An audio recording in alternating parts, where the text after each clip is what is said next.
By Timothy Cain. On September 26, 2017, Mrs. Cain is taking the littlest boy to a baby shower. I've got the older boy, a car-loving 3-year-old who's been pleading for a trip to the ice cream barn for days. I take the car seat out of our Honda Odyssey and am presented with a choice.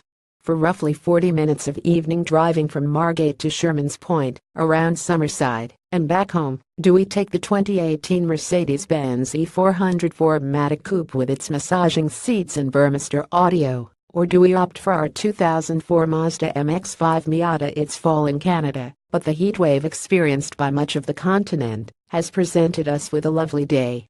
Granted, the evening temperature is fast falling, and the boy has a runny nose. It's not a difficult choice to make.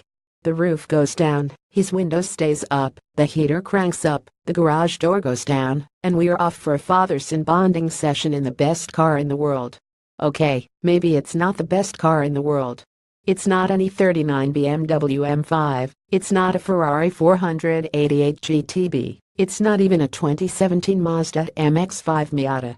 But right here, in this moment, at this temperature, with warm air wafting up from the floor, with these starry skies, with the 6-speed shifter and this rev-happy 1.8-liter, and the supple right and the abrupt turn-in, my Miata is without peer. Of course, I knew it would be. That's why the remarkable CAD $89,595 Benz stayed at home. The Miata's level of engagement tricks my body into lowering its blood pressure, while alerting all of its senses. You become so aware in the Miata the shifters slide into second, sends the faintest tremor up my whole arm. I hear wild animals calling to each other under bright moonlight. I watch as the sky's darkness adopts countless different hues. I smell the potatoes being turned into French fries at Cavendish Farms. And all of that awareness, together with the messages being delivered from the Miata to the seat of my pants, takes the stresses of the day and throws them overboard into Malpec Bay. I wish more evenings ended this way, particularly with the chocolate vanilla swirl at Cool Breeze, but there are other cars to drive, lawn tractors to ride, and minivans to load. Since acquiring my Miata in May, and updating you just the once, I've only driven around 2,300 miles, taking the Miata's odometer just beyond 45,000. Rated by the EPA at 20 miles per gallon in the city, and 26 miles per gallon on the highway, I'm averaging 26 miles per gallon in my 13-year-old Miata despite my appetite for red lines, thanks to the rarity with which I encounter intersections at which I must stop. Issues on a handful of occasions. The battery's positive post hasn't enjoyed sweet communion with the Miata's positive connector, and the Miata will not, on those occasions, start. My baking soda toothpaste of oil concoction cleans the cloudy headlamps well, but only briefly. A friend arrived this past weekend with a special Mag-Ears kit that should have more lasting effects. As an aside, the Auto Glim roof protector I used works a treat. The sun visors are useless for anyone of stature, so I unscrewed the driver's visor for better visibility. The 12V outlet doesn't work, meaning the Miata had to be pulled alongside the Odyssey in order for the tire pump to be plugged in when the Mazda's tires needed topping up.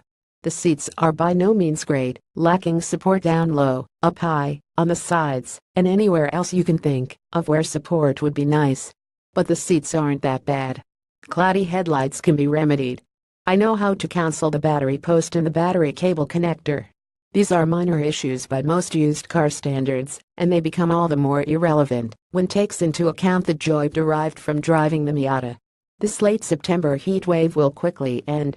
Fall will strike soon. Winter will make its forthcoming presence known with frosty mornings. The Miata will be winterized, stuffed into the back of the garage, and ignored until the end of April. But in the remaining days, I'm certain my average weekly miles will increase. Cool outside temperatures and warm cabins create the most delightful convertible cabins, and the knowledge that the Miata's 2017 is about to come to an end necessitates maximum use. I can hear this evening calling. Images. Timothy Cain. Truth About Cars. Timothy Cain is a contributing analyst at the Truth About Cars and Autofocus.ca, and the founder and former editor of GoodCarBadGood.net. Follow on Twitter at TimCankers and Instagram. Related.